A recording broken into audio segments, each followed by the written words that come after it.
Nathan, my friend, it feels like so many late nights, so many tough days, and suddenly it feels like we're getting our comeuppance.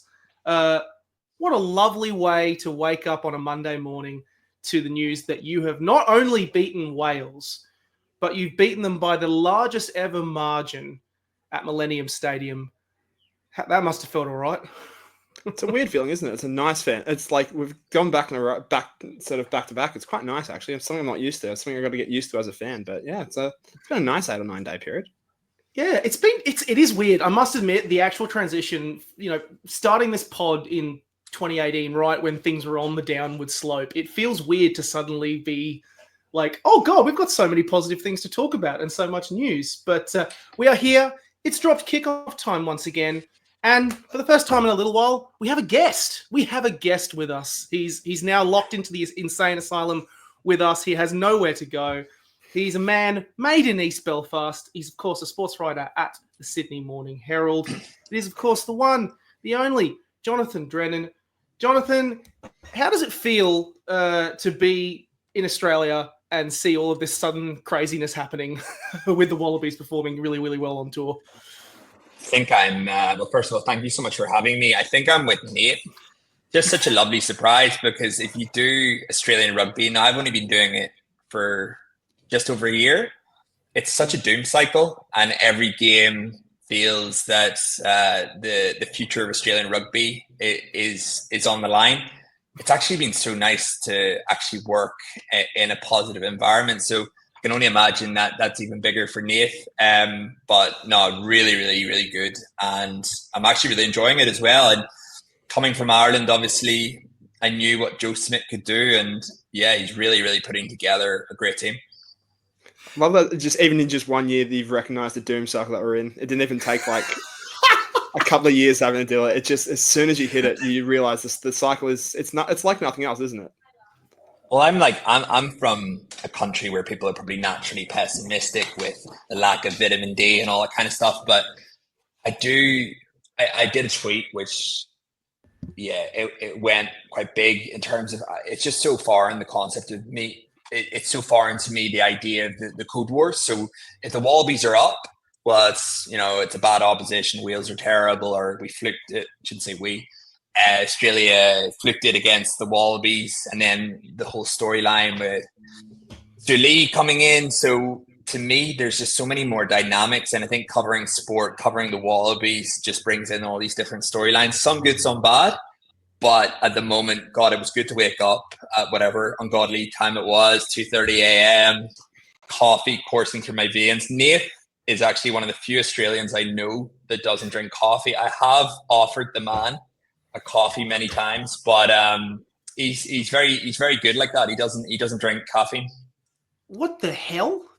Yeah, I drink caffeine. I just drink Red Bull, but like I put it this way, that's even worse.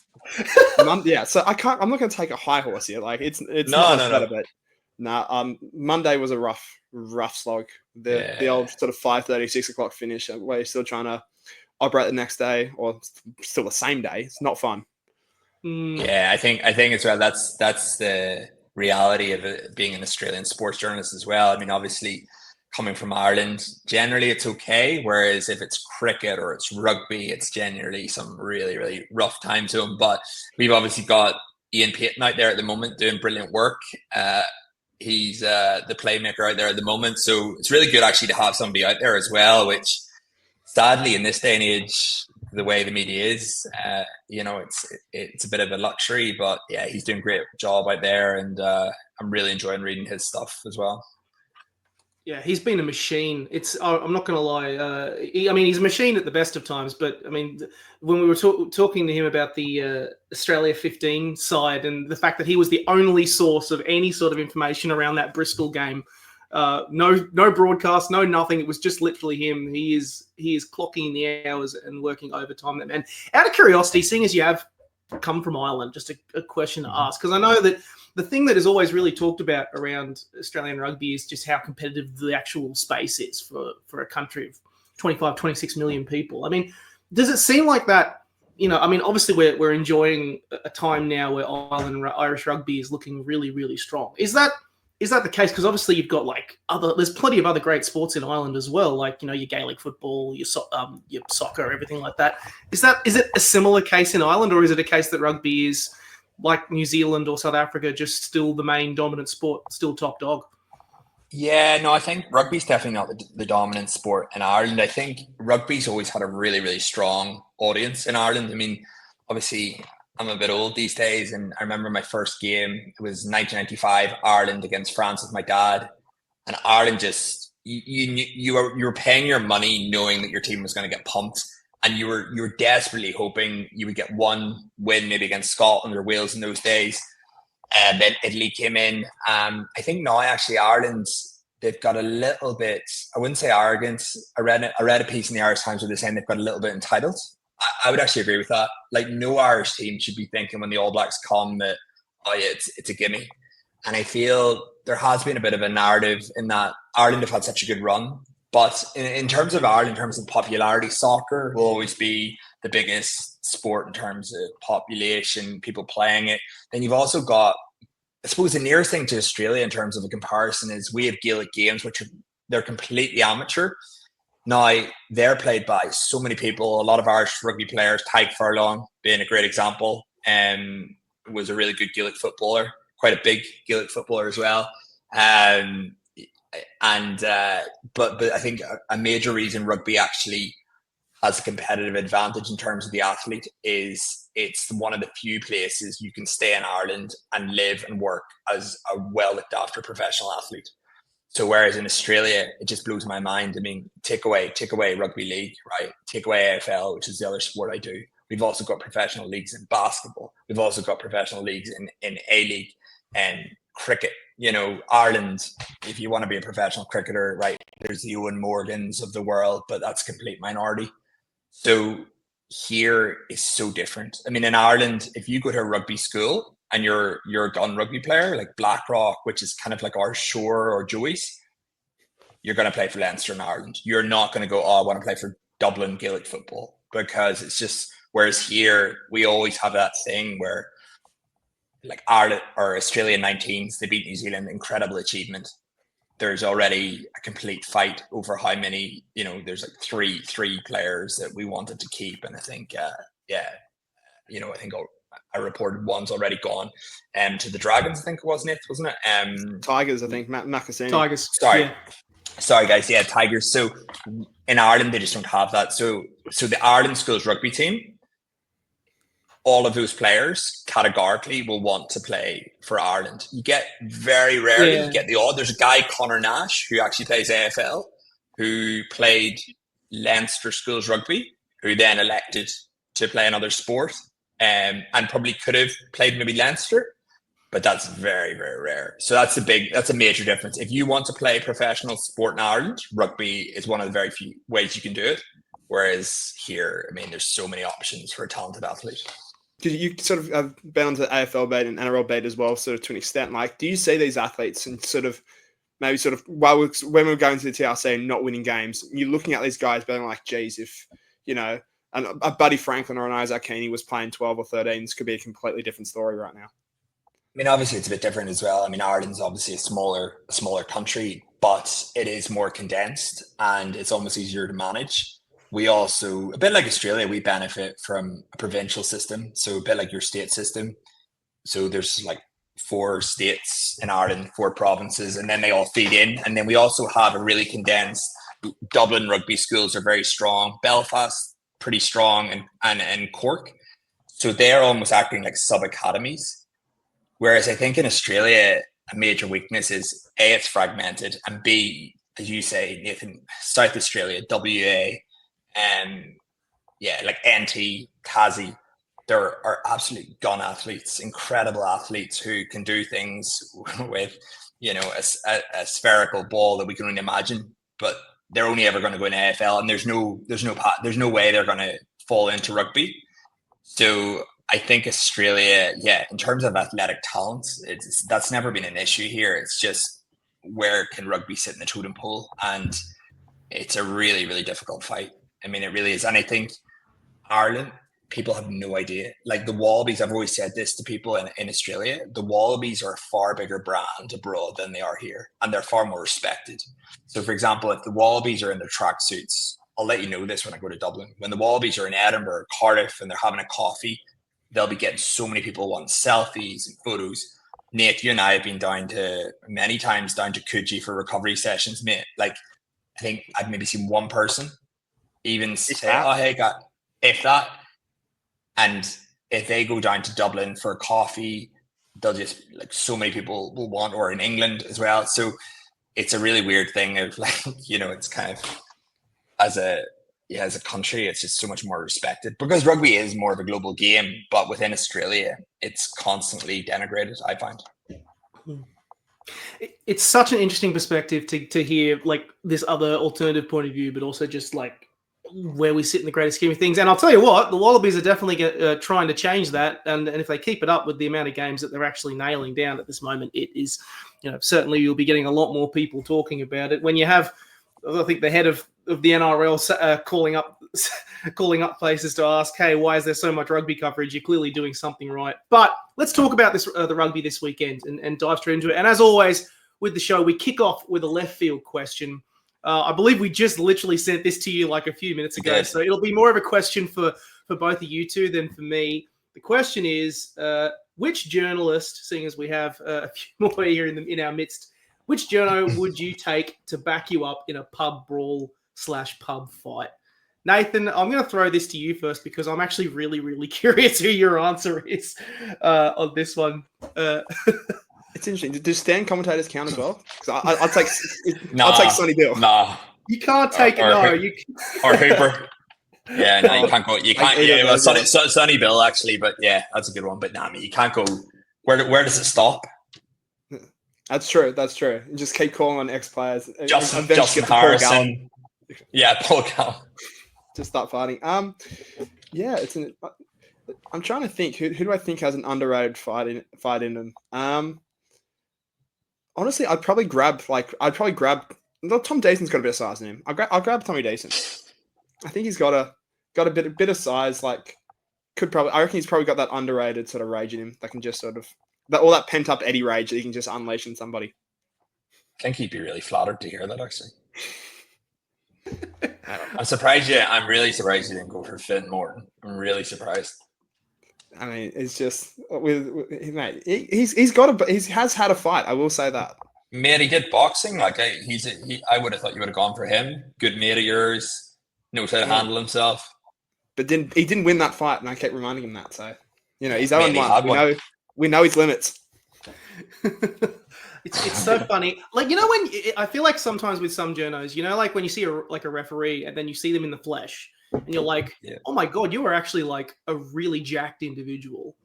In comparison to rugby players, there'd probably be a couple of journos out there who you're like, oh wow, they're actually looking pretty jacked. Who do you have, Jonathan? Who's your answer? I was going to say, actually, just in your point there, mate, the other problem is sometimes with journos, the byline photos are incredibly, incredibly flattering.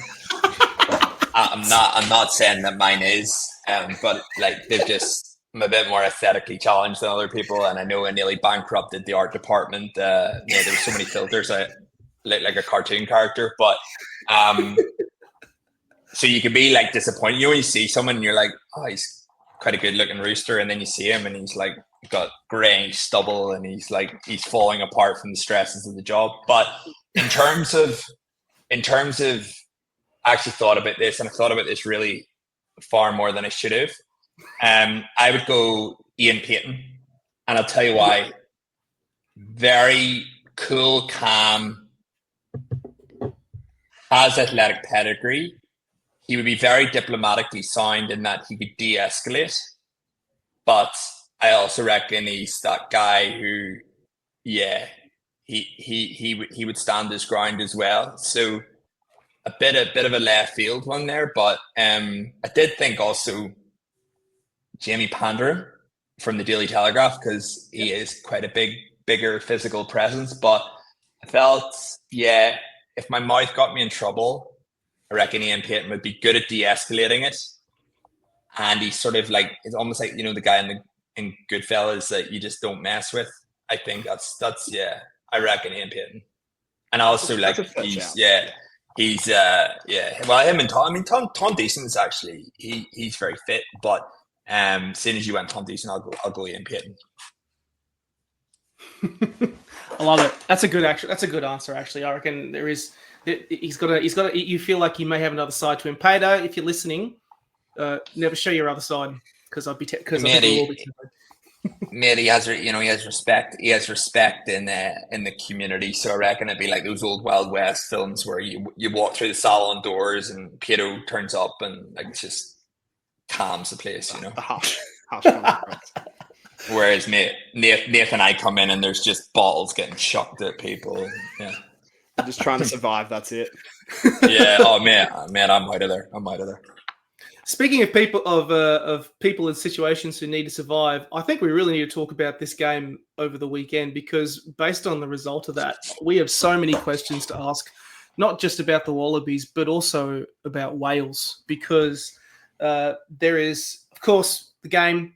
The Wallabies turn up and win 52-20 at Millennium Stadium. It is the 11th loss on the trot for Warren Gatland, the most number of losses ever for Wales in a row. And if they lose to the Springboks this weekend, which, I mean, they're the world champions. It's going to happen. I don't want to say it's going to happen because rugby is a strange game and the ball bounces always. But if they do, it'll be the first time they've gone through a year without a win since 1937, which is insane. Wow. I have a question, and I'll throw to you first, Jonathan, because I actually think coming out swinging with my sweep with a sweeping statement, we may have won 52-20, but I don't think the Wallabies. It was not a perfect performance by any stretch of the imagination. Do you agree? No, but it's not such a Wallaby perspective. It's like we find $10 in the street and we're like, it's a bit of litter. We really, yeah. No, you're right. I mean, I think they let them back in the game. I also think it's quite sad actually for someone who grew up with Welsh rugby being relatively strong. Although having said that, you know, the late 80s to mid 90s, they were a bit like Ireland. They were very, very poor. I think it was a banana skin. And I think you guys obviously know that one of the most common tropes and narratives in Wallabies rugby is you have a great game, you know, like Australia, even rugby championship, we did it. You know, you beat Argentina by a point, and then the next week you absolutely combust, like the wheels fall off. So they got the job done. I think, of course, there's issues. I think the Karevi red card. I think by the letter of the law, I agree. I mean, I don't think should it be a red card, but I think by the letter of the law, it was clumsy. And I think there's definitely some defensive holes. I mean, obviously they conceded a number of points against England as well. So I'm obviously really pleased. They did the job. Tom Wright, unbelievable hat-trick. Matt Faisler, you know, really, really great performance by Andrew Kellaway, which I was delighted to see. I actually saw one of the ratings, which is a difficult job ratings, but one of the ratings gave him 5.5 out of 10, which I thought was pretty interesting. Ridiculous. Yeah, it was ridiculous. I think Andrew Kellaway played brilliantly. Noah, obviously, I'm actually really pleased for him because I just think it's one of the most difficult roles in Australian sport. There's something about you guys, I should say me as well, because I'm now naturalised, but the Australian 10 jersey and the Australian test opener or test cricketer, it's just one of those positions that everyone has an opinion on, and I think he copped it a lot, but all those guys did really, really well. Not to say that, you know, there's not improvements. I think definitely defensively, you know, there's still gaps and lapses in concentration, but Scotland's an altogether different proposition. And I think, I don't know what the analogy is, but it's almost you've done your mock exams ahead of the HSCs and now we're going into the final papers. And I think Scotland, as a European, I would say Scotland are marginally better than England. And I think obviously, I mean, Ireland are actually in some ways a bit shakier. Scotland really, really were unlucky to I mean, they lost against South Africa, I think by 17 points. But I think that scoreline flattered South Africa quite a bit. So it's a huge step up And it's not the Scotland of old of, oh, this is, we should expect to win this. They're a really, really good team. It's a good point that you mentioned, and I think you're absolutely right. I think while we're 2 from 2 right now, let's be honest here. The back half is really where you make it or break it in terms of this side, and also it's a good indication of where we really sit in terms of the Lions. Because if suddenly I was given the keys to pick who the squad would be, I'd be picking a lot of players from Ireland and a lot of players from Scotland. They would be making up a lot of that Lions tour next year. So this is a critical indication of where this side is at. Nathan, kind of as a point I want to ask off the back of the Wallabies before we dive into Wales a little bit. The thing that did give me some confidence, I mean, Bell did not have a good game as a specific example. I think White was okay. He didn't blow me away, but he did the job. He did the job well and serviceable and got ball out. Karevi, of course, a red card is not good, and it makes you wonder where he's kind of sitting. When we find out exactly what his punishment is going to be, where does he sit within that squad as well? Will this affect his potential eligibility for future games? But the good positive that did come out of this, I also think in addition, maybe teams like your Scotland and your Ireland will look at the issues, particularly up at scrum time with Bell, being a bit off in the scrum, and think there's a place we can target the Wallabies. Because Tupou had a bit of a rough game, Bell's had a bit of a rough game, but even to counteract that, even despite those players not having a good game, there were so many other players who also really stood up. I mean, which is such a good sign to see. And even despite these players not playing, a lot of players not playing at their best, you still put away this team convincingly. In the past, you would have played down to a side like that.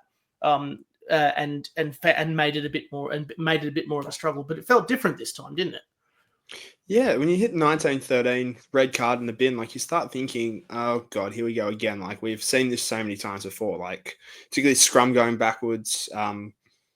This is where European sides in the past have targeted Australians and really kind of dictate the game. But now the fact that out of all sort of things was the rolling maul that just got Australia back into the game.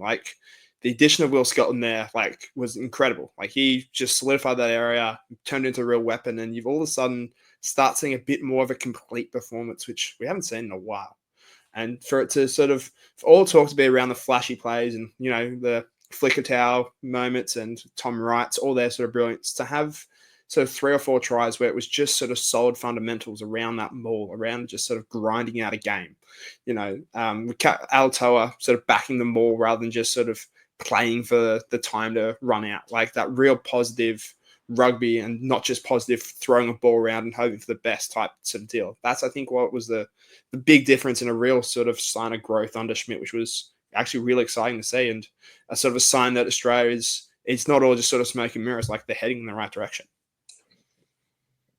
Yeah, definitely. It does feel like that. It feels, even if depending on what the results might be, if we get some close games against Scotland and Ireland, then that is more of an indication that this side is more than on their way, and also how far they would have come from July, when they had so many close games against Wales. But let's talk about the elephant in the room here, guys, because I feel like we don't get to talk about Wales very often, but it just feels like when it comes to the actual story of the team that's struggling the most in the world right now, it is Wales.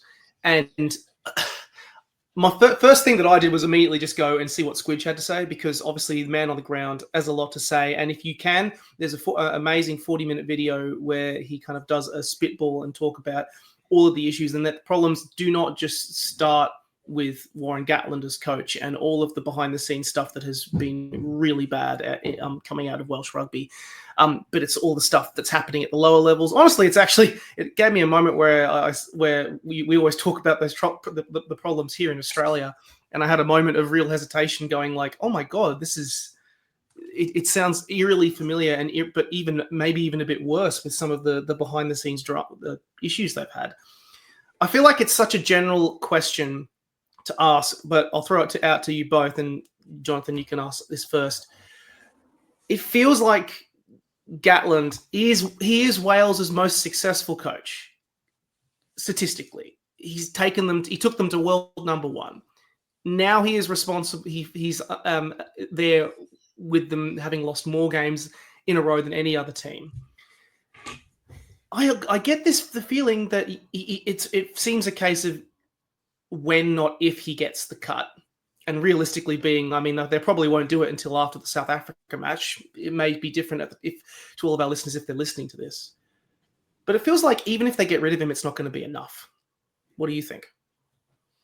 Yeah, I completely agree. I mean, I think the guy is getting hammered quite alarmingly by former players, which I've never really seen just the vociferousness of it. I wonder, is there an element of Schadenfreude of players who maybe didn't enjoy playing under him or were sidelined? I think maybe a Mike Phillips, here's a bit of your own medicine. You sidelined me before I'm ready. Now I'm going to put it in the boot. Interesting enough, Jamie Roberts is quite measured, very bright guy, qualified doctor, who's also, I think I'm right in saying, a non-executive board member of the Welsh Rugby Union. Is very critical. The guy's on about 1.2 million Australian dollars a year, so he's well compensated from a board or an organization that doesn't have a lot of money. So to an extent, there is some culpability there. It's a real mess. I mean, I said, that Rugby Australia, there are issues, of course there are, but it really is a hold my beer moment. The club game, they moved from a really strong amateur club game of Cardiff, Bridgend, Penethley, Pontypool. It was a real game in the valleys, a real working class game. Then the game went professional. They moved it to regions, which never quite worked.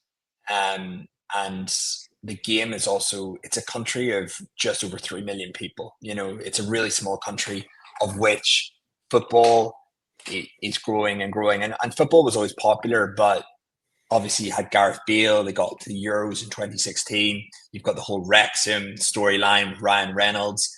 Also, from an affordability point of view, Welsh Rugby hasn't really understood that, they're really at rock bottom. They're still charging Grand Slam prices. So there's a lot of empty seats as well. I mean, it's still, 60,000 people, but in a stadium that holds well over 80. So I feel that, Gatland probably does have to go, but it's hard to know where, where Gatland's issues, end and the actual structural issues. I know Nigel Walker, the CEO, has come in for a lot of flack. There was huge problems with women's rugby and contract negotiations, obviously before sexism, which I'm sure Squidge went into. So, excuse me, I think his position is untenable. I think it's been one of the worst sequels ever. I can't think of too many worse ones, in sport, where you have this incredible first run. Maybe Michael Jordan going to the Washington Wizards after the Chicago Bulls. But even Michael Jordan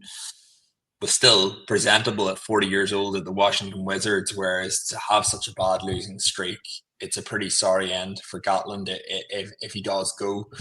But the other thing is, can they even afford to get rid of him? You know what I mean? They don't necessarily have the money to pay him out. So, it's just a messy situation. And I'm sure, anybody who's followed Australian rugby would see some parallels in terms of not wanting to kick a country with a proud history in rugby when they're down. Just on that as well, I mean, what coach would come in and sort of leave their position that they're in and try and take this job over? Like the Australian one, we can sort of see the parallels, but at least you have the sort of that carrot of coaching in a Lions tour and a Home World Cup coming up. Like Wales are in a position of sort of, as I said, there is systematic issues which just keep getting exposed. It's seemingly sort of on the month. Like there's just constantly stuff coming out, and you're right. There's not that much money in it. Like the move away from the valleys really seems to have just sort of hurt Welsh rugby, and they're just not developing those freakish talents like they had in the past. So you're kind of now in a point where you wonder sort of if there is a fix. Like obviously they'll get to a stage where there's enough quality talent in your Dewey Lakes and your Jack Morgans of the world that can sort of still make this team competitive. But I think your more concerning thing is if you look at the players that are all of a sudden leaving Wales as well, whether it be Rhys Zammits or the sort of plethora of players that are now sort of turning out for other nations, whether it's England or South Africa. Like it's we sort of look forward to Scotland this week. Like it's almost a reverse of what they've done. Like they've picked up great talent from your Australias and South Africas of the world and made them their own, whilst Wales are in a worse position, yet are sort of feeling the sort of opposite effect of that, which is all their best sort of, it's like a talent drain. So they're in a very sort of tough position. I just don't see how you get out of. Yeah, no, completely agree. But I just think it's not going to be a short-term thing. The only good thing, I suppose, is you've got the Six Nations, which in a weird way is so much different. Australian fans don't get this, that the rugby championship is just a lot more brutal. There's not one easy game. Argentina would be about as easy and as far from easy as it gets. Yet they're World Cup semi-finalists. Whereas at least in Six Nations, you do have the likes of Italy to help potentially get a bit of confidence. So, and they're always going to be competitive, but I think it's a broader issue, and it's hard to see where they go from here. So in a weird way, for the Australian rugby fan, I think they were the perfect second cab off the rank, because it would have been very hard for the Wallabies to back up that England performance and then go straight into an Ireland or Scotland, whereas it just keeps the momentum going. So I think selfishly for Australian rugby, it was the perfect opponent. But yeah, they looked they looked out on their feet actually at the end. They looked really physically out of it. Yeah, it is sad to see where Wales are right now. And my initial thoughts are, well, they're still. It's spent so much time in Wales. They love their rugby. There will always be good talent there. There's always going to be good options there. And thinking about a way forward is such a critical way to think right now if you are a Welsh rugby fan. And I mean, if at least as an Australian fan, and if there's any prospect or thing that I can provide, is that firstly, the difference we've had is that we kind of have to really force ourselves to kind of make things improve and make things better, because we have a Lions tour to prepare for. We have a World Cup to host, and that set gives you goals to aim at, because we need to make sure that our systems and issues get fixed. And that is something that imagine how much they could pull out all the stops if they had a performance like we had in 2023 and had that collective moment of realization where we went, hey, we actually need to do something about this, because if we don't, we're going to get embarrassed on the world stage. It feels like such a place they've got. It feels like they have to kind of almost rebuild Welsh rugby from the ground up. But I hope it's a proud rugby nation. It's a nation that has been the best in the world on many occasions. They can come back. It's just going to be a very, very long journey, and it's going to probably have a lot of pain and a lot of issues. There's not really much else you can say. It's one of those ones you just got to hope for Welsh rugby's sake that they can just find that sort of golden generation that comes through and just get them back to where they were. On that kind of topic of golden generations and moving forward, I think this is a key point to shift back to the Wallabies and ask about some key questions ahead of Scotland, because I reckon this is going to be one of the hardest games, maybe up there with the hardest this weekend. Though Ireland, of course, we have that to discuss as well. But there's of course Tuipulotu, who will probably have an extra personal agenda with having missed out on Wallaby selection, and he will want to go hard at this side. It is the fact as well that Scotland are a very, very good side, and it is hard to win at Murrayfield. Don't let our other records in the past say otherwise. It is a hard place to win. What are the key challenges facing the Wallabies this weekend, Nathan? I'll throw to you first.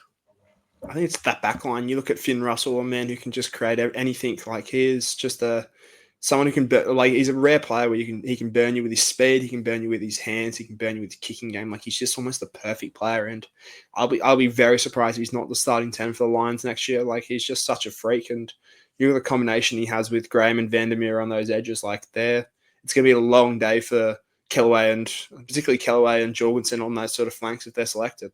That's going to be your dangers of trying to shut them down. But I think there's that sort of, if that's sort of where the strengths are, I reckon the opportunities are going to lie in the forward pack. Just, you need your Bells and Valentinis of the world, Skeltons, just to really try and dominate early, try and get a bit more pay in at scrum time, and just take a Scottish side who, missing Jack Dempsey as well, the ex-Wallaby, down a couple other troops just to kind of just limit as much front foot ball as they can get, so they can sort of, you're essentially having to play that ad hoc style and really try and sort of limit the opportunities they have to really just find space and create the magic that they do. Would you put Suolihi in the starting side for this game to go up against someone like Tuipulotu? Do you think that's the best solution? I would, yeah. I would say it now. Krevi's copped a too-match ban, so he'll be out of Scotland and Ireland. So like, you may as well chuck him in. I think your only other options are Hamish Stewart and potentially Josh Fluke at 13. Move Len to 12, so you may as well just chuck him in there. Yeah, I completely agree. I think it's funny before that first game against England. How could you put him in straight away at centre? He's going to be so exposed. Whereas now it's like, yeah, cool, what a great idea, and that's the narrative of sport as well. But I completely agree with Nathan. The huge dangers in the back line. My view is it's the best Six Nations back line outside. France is obviously the strongest, but apart from France, definitely the strongest. They can score they can and do score tries from anywhere. In the centres, obviously, you've also got Hugh Jones, who is really strong player on the wings. Kinghorn, Jordan, who is just sort of a bit of a rookie at fullback, who's also plays 10 and in the centre.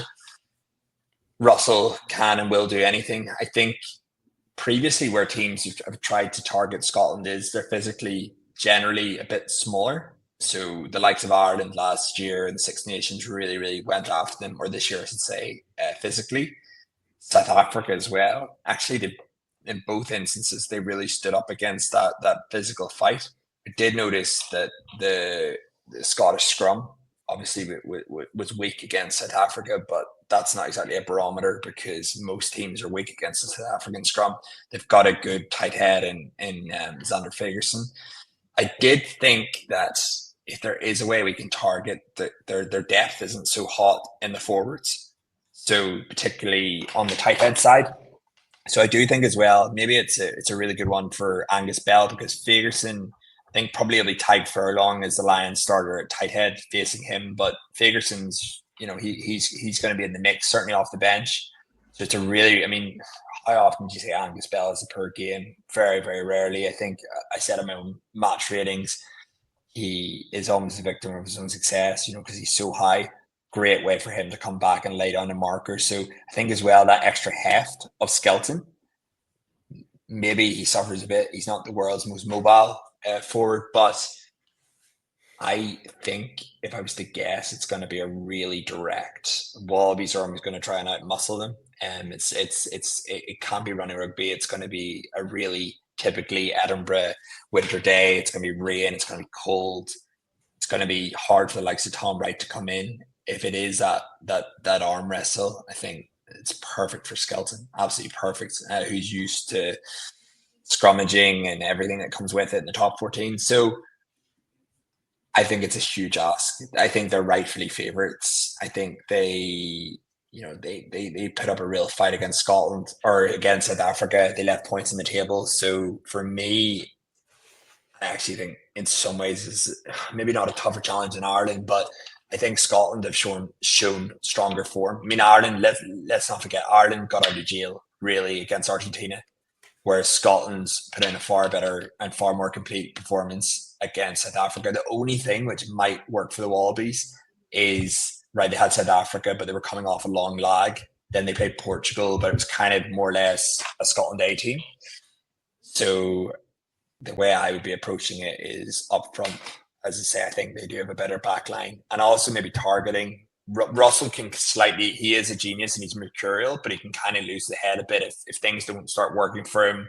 He starts doing, Quade Cooper no-look passes, which can come off, but I think he can be rattled a bit as well. So yeah, it's gonna be really, really cagey. I think it's gonna be super, super tight, but it should be a good game as well because I think they're both evenly matched. But yeah, I think it's going to be really hard. So to finish, as a final point for this, before we kind of dive into the last part of the pod, let's talk predictions. Let's make our bold predictions here. Nathan, does the Grand Slam continue after this weekend in Edinburgh? Are we still on?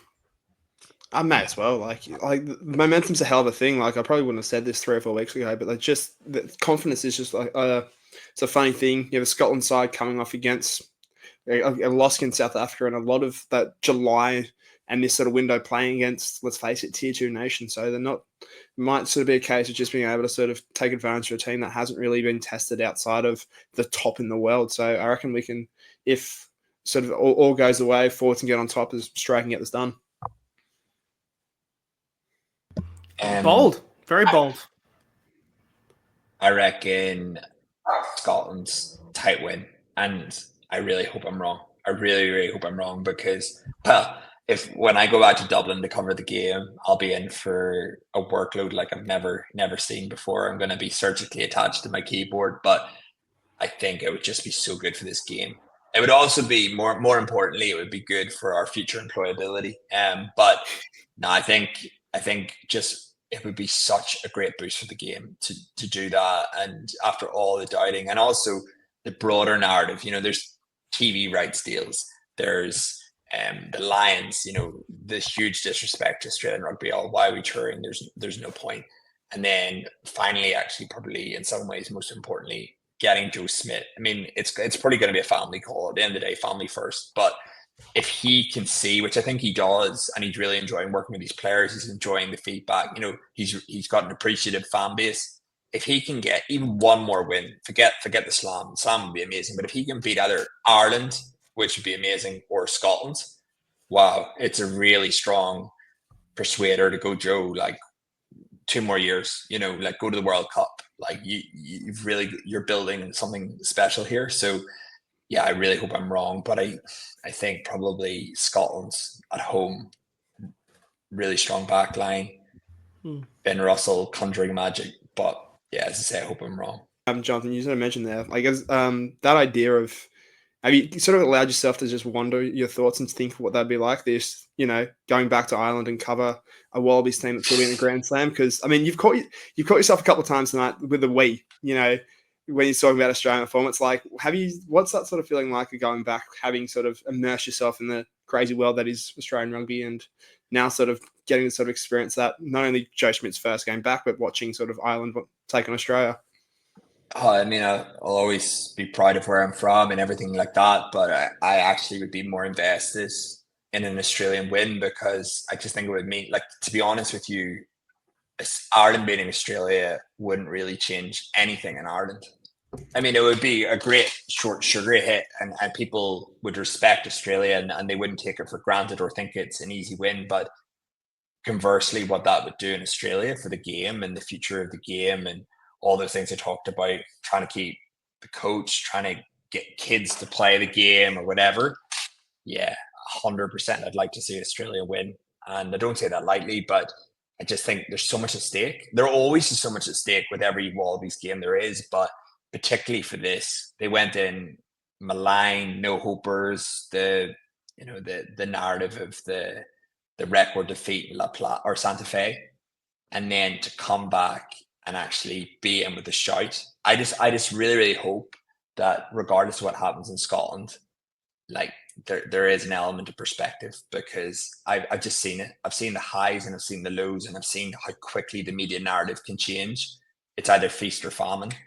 So I think just, yeah, it's massive for the game here. So I really do hope they can win both or one of them. I think these 2 matches are probably, I don't want to say, like, even if we don't get the Grand Slam, to win one of these, I think would be enough. It would be enough. It would be enough to just say this series is not going to be a damp squib coming. It's to say this team that in Australia that has been, they're on the edge of being really, really great for a really long time, and it's just been those moments of key execution and multiple things, and the results haven't come. It's the moment to say they're coming now. There is, I think, so much on the line here. I mean, I'm with you. I think it will be a Scotland win, but by a margin of 2 points or 1, not just because of the fact that, that's how these games have been between Australia and Scotland the last couple of years. In saying that, Dave Rennie went to Murrayfield and won. He went to Murrayfield and won. Like we're currently the holders of the Hopetoun Cup between Scotland and the Wallabies. It's anything can happen. I reckon it'll come down to that. I think that it is. Maybe it's just me. Maybe I'm just thinking right now. Ask me next week if we're coming off a Wallabies win. But I actually think this is probably the most important match of the tour. Ask me next week if we're suddenly on for a potential Grand Slam, and we'll see how we go there. But as we're sitting right now, the wins and the potential that you can come away with, even if you don't win, in Dublin, you're still coming out in a much better place. Not just that you've won 3 out of 4 against the home nations, not that the Wallabies will finish with a winning year for the first time since 2015 or whatever. It's been a long time between drinks, so to have that would be critical and important. So, God, I'm nervous. God, it'll be another one to get up for early in the morning, and we will be absolutely shitting ourselves. Well, Nathan won't be because he doesn't drink coffee. Just Red Bull instead. I'll still be shitting myself regardless. If he's on Red Bull, it'd be even worse. Oh yeah. We like to finish off with some loose news. There's been a whole bunch of rugby around the world, a whole bunch of other topics and discussions. The first one is, of course, Australia 15, who finished up their 2-match tour, going down to England at the Stoop, 38-17. Jonathan, I'm assuming you must have caught this match. You must have had a look at it, had a quick squiz. I do feel like, despite the scoreline, I mean, Australia 15 were in this one for a bit, but just critical moments of discipline in that second half. Absolutely, but 100%, and I'm still trying to work out this tour and how it works with the broader tour, because I get the logic of we're trying to build depth, and there's younger players, the likes of Tom Linus getting actually a solid run at 10, which is great, and that's, I really feel, that the place for him to develop. But I'm just finding it a bit peculiar, the fact that they're not training, they're really on their own. It's a deliberate ploy. It feels a bit like the old Lions tours where they had the midweek team, or kind of, nowadays they wouldn't be on the booze, but they ran their own show, and then the Wallabies, the first team. Obviously, some of those players have been called up now, which is just deserves. But yeah, I think time will tell. Really, it's obviously a big investment for and I really believe Smith now has his Wallabies even extended squad nailed. It's very, very hard to get in there. So yeah, I think it was good to see the likes of Tom Line just getting that game time. Probably would have liked to have actually seen Edmed, give him minutes as well, because he's not gonna. There's no way he's gonna get. I mean, famous last words, maybe he will, but I can't see him getting ahead of Donaldson, particularly with so much on the line. So I feel it served its purpose, but perhaps, I don't know, maybe from a cost-benefit analysis, it's better to do that and do like a Tonga, Samoa, Fiji closer to home, and it seems a lot of disruption. But then, having said that, they're getting experience of playing Northern Hemisphere rugby, all that kind of stuff. But yeah, I'm still not quite sure how they almost seem a bit out of sight, out of mind, really, the Australia XV. Yeah, it's one of those ones I think we won't know for another 12 months. When you consider this time last year, or a little bit long ago, we had a Barbarian side, which we probably could have been saying the same thing. That had Tom Wright, Harry Wilson, Lenny Cattell, these sort of players that have now become stars of the Wallabies. So I think it's good for development. But yeah, you would have liked to seen those fringe players end up playing in that, particularly that second game against England. Absolutely. Yeah, I completely agree with you about Edmed. I mean, he was sitting on the bench. He's still in that main squad, and he's sitting there. But I think he would have had a lot more benefit playing in that Australia 15 side than sitting on the bench in Cardiff. Because let's be honest here. I mean, it's probably an injury cover, but you can cover that wherever you can fly a player across the world if you need to. I completely agree. He's a great player, and he looks the goods, and it would have been much better either starting or coming off the bench in that Australia 15 game. But yeah, it's disappointing that they didn't get a win, and it's disappointing that they kind of got away. The game kind of got away from them at the end of it. But I'm very curious to see where it goes forward. I'm glad that that they're taking the Australia 15 program seriously. I think there is a lot of merit to it. I think there's particularly when you don't have the money to and the infrastructure with like South Africa and New Zealand to have a Curry Cup and a Bunnings and NPC respectively. Having a team program like that is very, very valuable. Super Rugby women's schedule has just been announced as well for 2025, and I'm not going to lie, there's a couple of really interesting surprises in this particular fixture list. I guess the big thing, it's a great draw release in terms of getting that trans Tasman element, just at least some kind of sign of it. Like that crossover final is going to be a great game. The 5-day turnaround concerns me from a grand final into what's going to be a bigger game, and then sort of finding a way to sort of at least have some sort of extra presence with no rebels with that Panini Pacifica development side. Like just again, in a World Cup year, you need to be sort of keeping as many games possible up your sleeve. So I think it was just, and like that idea of siding with the Royal Charge Jura just kind of builds like a really sort of good first game to start with. So I say there's a lot to like from this draw. Yeah, I'm curious about this Pina Pacifica side. Like I know that they've kind of been under the Australian Pacific Sports Program, and it's players from Samoa and Tonga. And I know they did a couple of preseason games last year against the Reds, and were relatively competitive from the off. I mean, do you think there might be one eye on potentially getting a team like that into the comp? Because it seems if you have a development side like that, you'd be mad not to. At least consider. Yeah, I hope so, and particularly with sort of Samoa in the World Cup, like that's probably where a lot of players will come from. Like those sort of players getting ready for that opportunity, along with sort of your Tongans and Cook Islands, these type of nations. So I think if you're going to call yourself a Pacific competition, it just makes sense, doesn't it? I was really lucky this year to go to cover the Waratahs against the Drua, both the men's and the women's game, and just the cultural change that Super W Rugby has done in Fiji just blew my mind. So I interviewed a few of the players there about their lives, and it was, a really difficult state of affairs, certainly in terms of gender equality in a lot of places. And, you weren't able to play rugby. They had to absolutely fight for everything. It's done a 180, right? So if you open the newspaper there, and success helps, right? In terms of the Drua women's, obviously, they won the year before the competition.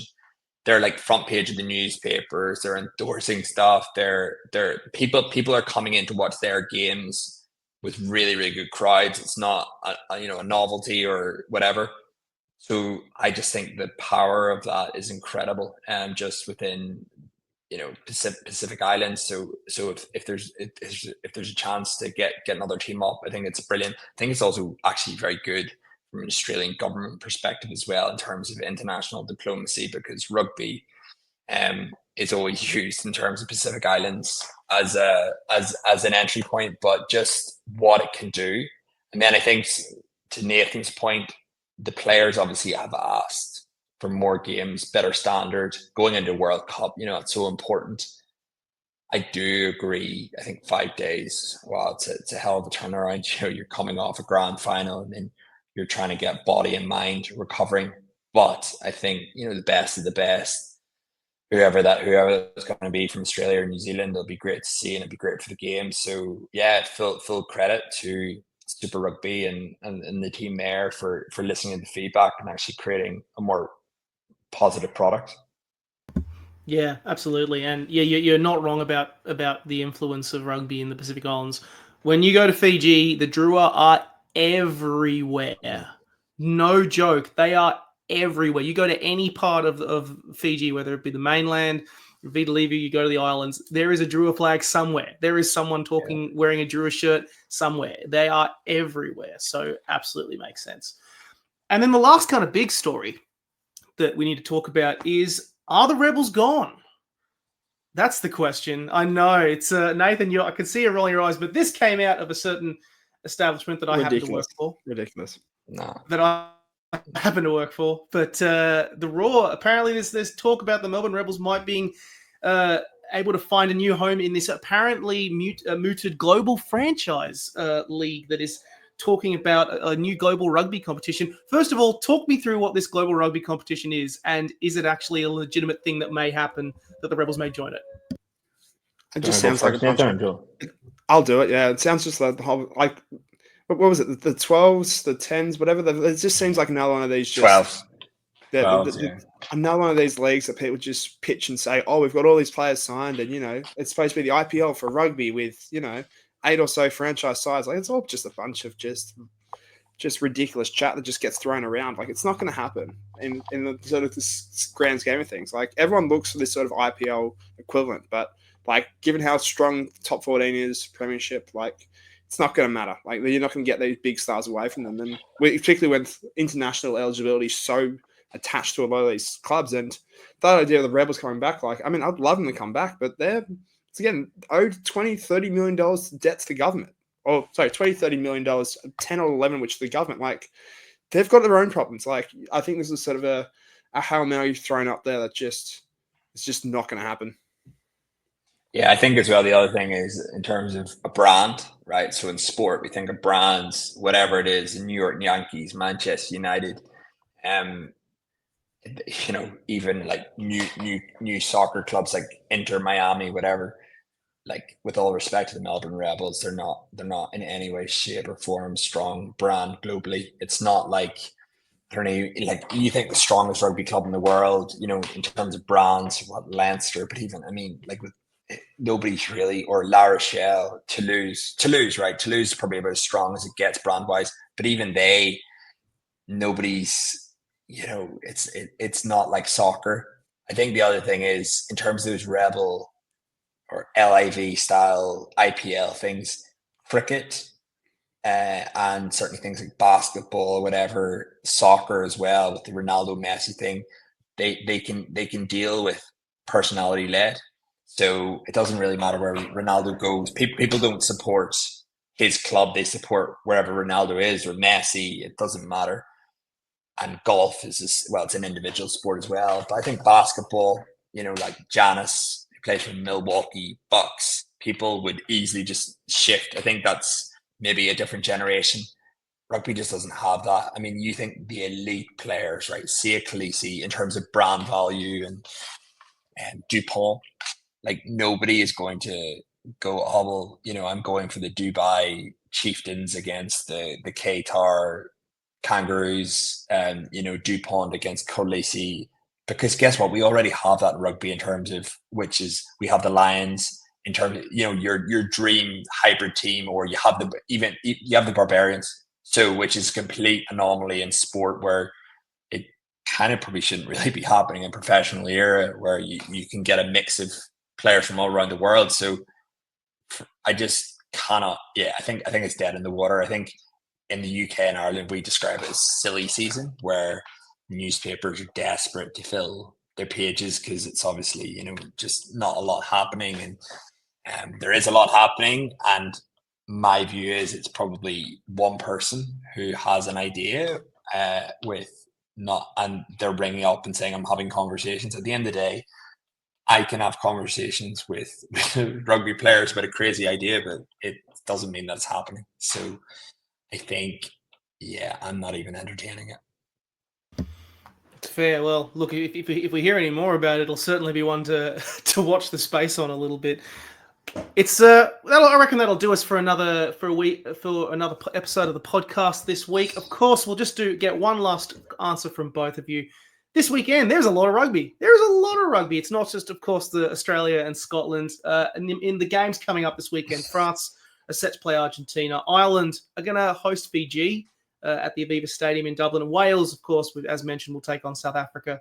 Italy will host New Zealand in their final matches, respectively, of the year. Scotland, of course, playing Australia. Georgia playing Tonga. And then England in a very interesting clash against Japan, which has had a lot of discourse talking about it around Eddie Jones going into it, with players coming out left, right, and centre to also bash him. But then all of a sudden, Ollie Lawrence earlier today coming out and saying, no, I really liked him. So it's been a strange build-up to that particular match between England and the Brave Blossoms. Question for both of you. And Jonathan, I'll throw to you first. Outside, of course, Scotland, Australia, which game are you looking forward most to, and which one do you think is going to be the most exciting? I think France, Argentina. I think it's the most evenly matched game. I think Fiji, obviously, they're capable of springing a shock, but I just think Ireland will definitely have too much for them. I think Japan, yeah, I'm really over the whole Eddie Jones.